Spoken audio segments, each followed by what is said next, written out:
3000년 후 폐허가 된 서울에서 누군가 스마트폰을 발굴합니다. 데이터를 복구하니 기후 경고와 변하지 않은 정책들이 가득했죠. 발굴자는 중얼거립니다. 이들은 알고 있었는데 왜 안 바꿨을까? 7000년 전 그 사람들처럼.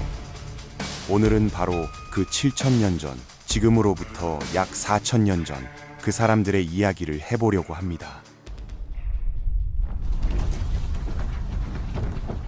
17세기 초 한 유럽 탐험가가 중동 사막에서 거대한 흙더미를 발견했어요. 가까이 가보니 건축물 잔해였고 바닥엔 이상한 기호가 새겨진 진흙 조각들이 널려 있었습니다. 당시 유럽 학자 누구도 해독할 수 없는 문자였죠. 이게 세계 최초 도시 문명인 수메르와의 첫 조우였어요. 흥미로운 건 나중에 이 문명의 몰락 원인을 알게 됐을 때입니다. 너무나 현대적이어서 소름이 돋았거든요. 모든 건 강에서 시작됐습니다. 지금의 터키 지역 높은 산맥에서요. 거기 내리는 폭우가 바위를 깎아냈고 그 과정에서 미세한 광물 입자들이 물에 섞였어요. 모래알보다 훨씬 작은 이 가루를 실트라고 부르는데 특별한 이유가 있습니다. 물을 잘 머금으면서도 공기가 통하는 완벽한 농업 토양을 만들거든요. 티그리스와 유프라테스 두 강이 매년 엄청난 양을 실어다가 이라크 평원에 쌓았어요. 문제는 이라크 남부가 1년 내내 비가 거의 안 오는 극심한 건조지대라는 겁니다. 그런데 강에서 나온 실트 덕분에 사막이 옥토로 바뀐 거죠. 기원전 6000년대부터 사람들이 이걸 알아챘어요. 그들은 강물을 멀리까지 끌어오는 수로를 팠습니다. 갑자기 경작 가능한 땅이 10배 이상 늘어났고 인구가 폭발적으로 증가했죠. 기원전 5000년대에 에리두라는 곳에 수천 명 규모의 정착지가 생겼고 이게 인류 최초의 진짜 도시로 추정됩니다. 2000년 정도 지나자 우르크라는 도시가 등장하는데 규모가 상상을 초월했어요. 인구가 5만에서 8만 명 사이로 추정되거든요. 당시로서는 믿을 수 없는 숫자였습니다. 사람들이 빽빽하게 모여 살았는데 밀도로 따지면 제곱킬로미터당 10,000명이 넘었어요. 지금 서울 강남의 절반 정도 수준이죠. 수천 년 전의 말입니다. 이들은 독특한 계산법을 개발했어요. 우리는 10개씩 묶어서 세지만 이들은 60개씩 묶었습니다. 이유는 간단해요. 한쪽 손 4손가락의 마디를 엄지로 짚으면 12개고요. 다른 손 5손가락으로 그걸 5번 세면 60이 되거든요. 그래서 이들은 하루를 60분 단위로 쪼갰고 우리는 지금도 그 시스템을 쓰고 있습니다. 60분이 1시간이고 60초가 1분인 이유가 수천 년 전 손가락 계산법 때문이에요. 기원전 3000년대 중반에 역사를 바꿀 발명이 나옵니다. 문자죠. 갈대를 뾰족하게 깎아서 젖은 점토에 찍었어요. 처음엔 물건 그림을 그렸습니다. 보리 5자루를 보리 그림과 숫자로 표현하는 식이었죠. 시간이 지나며 기호가 소리를 나타내게 됐고 추상 개념도 쓸 수 있게 됐습니다. 이게 뭘 의미하냐면 죽은 사람의 생각을 100년 뒤 사람이 읽을 수 있게 된 거예요. 지식이 축적되기 시작했고 기술 혁신 속도가 급격히 빨라졌습니다. 도시들은 계속 커졌어요. 우르크에는 중앙의 높이 20m가 넘는 하얀 건물이 있었고 주변으로 작업장과 주택이 빼곡했습니다. 시장에는 콩류와 과일과 곡물이 쌓여 있었고 기름과 시럽을 담은 항아리들이 줄지어 있었죠. 부자 동네는 불에 구운 단단한 벽돌로 집을 지었고 가난한 동네는 햇볕에 말린 흙벽돌을 썼어요. 지붕은 대부분 갈대로 엮어서 만들었는데 뜨거운 태양을 막아주는 천연 차양막이었습니다. 이들이 특히 좋아하는 음료가 있었어요. 보리로 만든 발효주였는데 종류만 수십 가지였습니다. 색깔과 농도와 첨가물에 따라 다 달랐죠. 사람들은 큰 항아리 주변에 둘러앉아 긴 빨대로 마셨어요. 바닥에 찌꺼기가 가라앉아 있었거든요. 점토판에 술자리 노래까지 새겨놨는데 이 멋진 음료에 마음이 설레고 영혼이 춤춘다는 내용입니다. 수천 년이 지나도 술자리 분위기는 비슷한가 봐요. 생산 규모를 보면 놀랍습니다. 한 작업장 기록에 따르면 연간 밀가루 생산량이 11톤이었어요. 여기서 일하는 사람은 1000명 가까이였고 대다수가 여성이었습니다. 급여는 현물로 줬는데 한 달치 보리와 1년치 기름과 옷감 이런 식이었죠. 관리자는 2배 정도 받았고요. 다른 곳에서는 10,000명이 넘는 여성들이 옷감 만드는 일을 했다는 기록도 있어요. 현대 공장 뺨치는 규모였던 겁니다. 무역망도 엄청났어요. 이 지역에는 곡식은 많았지만 금속과 목재가 없었습니다. 그래서 배를 띄워서 구리는 이란에서, 주석은 아프가니스탄에서, 귀금속은 이집트와 인도에서 가져왔어요. 레바논에서 나는 향나무는 특히 귀했는데 궁전 문짝 만드는 데 썼거든요. 배들은 페르시아만을 건너 지금의 파키스탄 지역까지 갔습니다. 거기서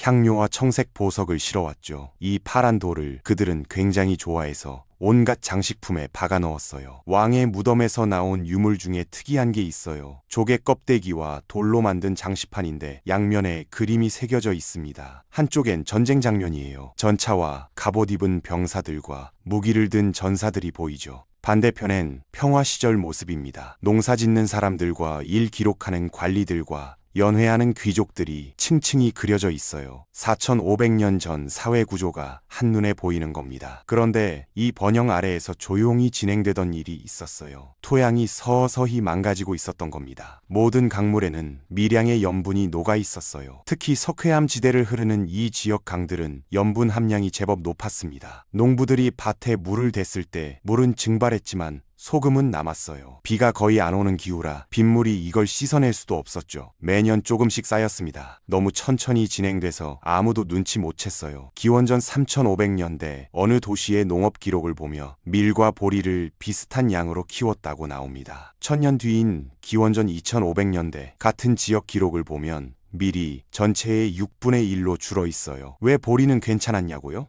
보리는 짠 땅에서도 잘 자라는 작물이거든요. 밀은 민감하고요. 이건 명백한 신호였습니다. 땅에 염분이 쌓이고 있다는 거죠. 기원전 2000년대 초반이 되자 더 심각해져요. 밀 생산량이 전체의 2%도 안 됩니다. 원래의 50분의 1 수준으로 폭락한 거예요. 관리들이 이걸 점토판에 꼼꼼하게 기록했어요. 줄어드는 수확량과 오르는 식량값과 늘어나는 기근을 해마다 적었습니다. 분명히 알고 있었다는 뜻이죠. 그런데도 관계 시스템은 계속 확장됐어요. 당장 내년 수확량을 늘려야 했거든요. 인구는 늘고 있었고 더 많은 식량이 필요했으니까요. 장기적으로 토양을 죽이는 걸 알면서도 멈출 수가 없었던 겁니다. 이거 어디서 많이 본 패턴 아닌가요? 기원전 2200년대 초에 전 세계 기후가 갑자기 바뀝니다. 학자들은 이걸 4.2킬로년 이벤트라고 부르는데 북대서양 해류 변화 때문에 전 지구적 강수량이 급감한 거예요. 이라크 지역도 직격탄을 맞았습니다. 토양 분석 결과 이 시기부터 연간 강수량이 눈에 띄게 줄었어요. 강의 범람 규모도 작아졌고요. 이미 염분으로 약해진 땅에 물까지 부족해지니 재앙이 시작됐죠. 이 가뭄은 짧지 않았어요. 최소 100년 이상, 어떤 추정으론 300년까지 지속됐습니다. 같은 시기에 이집트 왕국도 무너졌고 인더스 문명도 사라졌으며 중국 문명도 큰 타격을 받았어요. 전 세계적 재앙이었던 겁니다. 이라크에서는 북쪽 도시들부터 버려지기 시작했어요. 물이 더 부족한 지역이었거든요. 남쪽 큰 도시들로 사람들이 몰렸고 식량 가격이 폭등했습니다. 한 기록을 보면 곡물값이 평소의 60배까지 뛰었다고 나와요. 산악지대에 살던 부족들이 이 혼란을 지켜봤습니다. 구티족과 아모리족 같은 이들이요. 그들도 가뭄으로 고통받고 있었어요. 그래서 약해진 평원 도시들을 향해 내려왔습니다. 당시 제국을 다스리던 왕조는 제대로 저항도 못했어요. 중앙 통제가 이미 흔들리고 있었거든요. 주요 도시들이 함락됐고 관계 시스템이 파괴됐으며 행정이 마비됐습니다. 100년 정도 혼란기가 이어진 뒤 우르라는 도시의 왕이 반란을 일으켜 외부 세력을 몰아냅니다. 우르남무라는 이 왕은 법전을 만들고 도로를 복구하고 관계시설을 다시 세웠어요. 그리고 각 도시마다 거대한 계단식 건물을 지었습니다. 우르의 건물은 높이가 30m였는데 10층 아파트만 했죠. 수십 킬로미터 밖에서도 보였어요. 하지만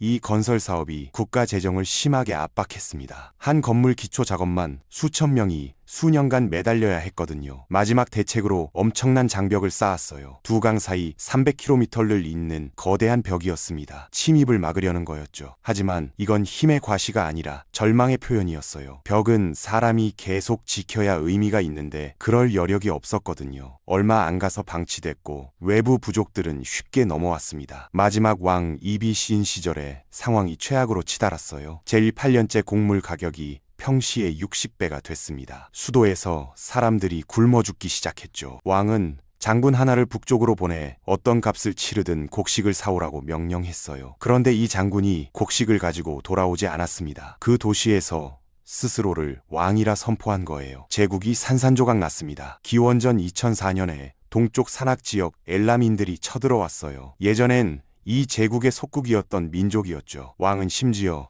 적이었던 부족들에게까지 도움을 요청했지만 소용없었습니다. 엘람군이 우르 성벽을 무너뜨리고 도시로 밀려들어왔어요. 신전이 약탈당하고 건물이 불타고 밭이 짓밟혔습니다. 왕은 사슬에 묶여 포로로 끌려갔죠. 그는 적국 감옥에서 생을 마감했어요. 수천 년 문명의 마지막 통치자가 그렇게 사라진 겁니다. 점토판에 새겨진 기록이 그날을 이렇게 전합니다. 신들이 우리를 버렸다. 도시가 파괴됐다. 피가 땅을 적셨다. 우르는 사라졌다. 살아남은 사람들은 북쪽으로 떠났어요. 남부 도시들이 하나씩 비었습니다. 그 후 강이 방향을 바꿨고 해안선이 150km나 남쪽으로 물러났어요. 항구 도시였던 우르는 사막 한가운데 폐허가 됐죠. 언어도 죽어갔습니다. 북쪽으로 이주한 사람들은 아카드어 환경에 노출됐어요. 아이들은 거리에서 아카드어를 배웠고 집에서만 수메르어를 썼습니다. 이 세대는 두 언어를 다 했지만 3세대부터는 아카드어만 쓰기 시작했죠. 기원전 1700년대쯤 어딘가에서 수메르어로 생각하던 마지막 사람이 죽었을 거예요. 언어가 사라지면 세계관도 사라집니다. 수메르의 수학과 신화와 철학이 모두 침묵 속으로 들어간 겁니다. 지금 우르 유적지에 가면 바다도 강도 보이지 않아요. 사방이 모래뿐입니다. 처음 발굴했을 때 고고학자들이 놀란 게 수백만 개의 조개 껍데기가 흩어져 있었다는 거예요. 사막 한가운데 조개라니요. 옛날엔 바닷가였다는 증거였죠. 계단식 건물 잔해는 아직 남아있는데 표면 마감은 다 벗겨지고 벽돌만 남았어요. 땅을 파면 여전히 하얀 소금 결정이 박혀 있습니다. 수천 년이 지났는데도요. 다시 지금으로부터 3000년 후 이야기로 돌아가 봅시다. 서기 5026년 연구자가 자신이 발굴한 스마트폰 데이터를 분석했어요. 그리고 충격을 받았습니다. 21세기 사람들도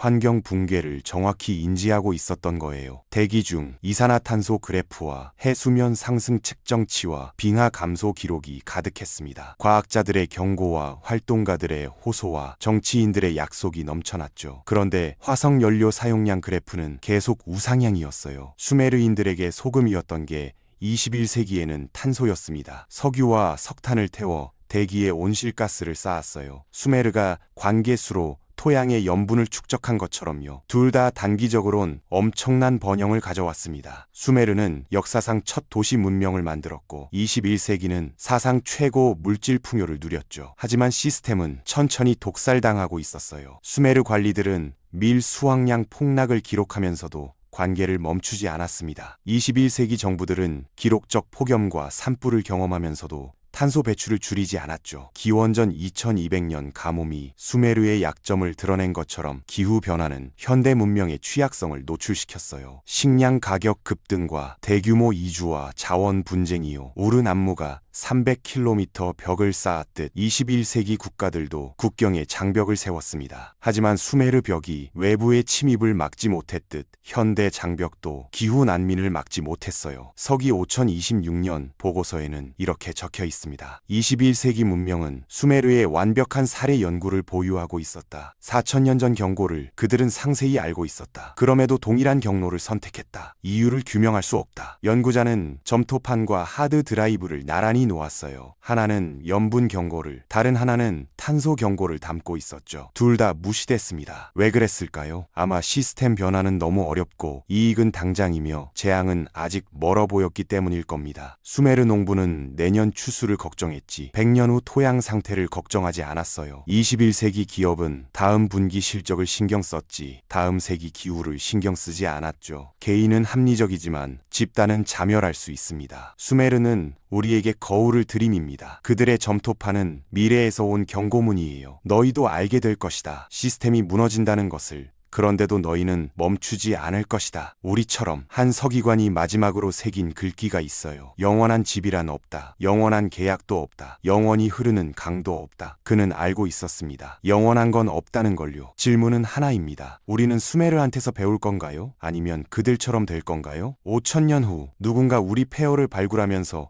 뭐라고 기록할까요? 이들도 알고 있었지만 바꾸지 않았다일까요? 아니면 이들은 마지막 순간 깨닫고 방향을 바꾸었다일까요? 선택은 지금 우리 손에 있습니다. 수메르인들에게는 선례가 없었어요. 하지만 우리에게는 4000년의 데이터가 있죠. 과연 그게 차이를 만들 수 있을까요? 시간만이 답을 알 겁니다.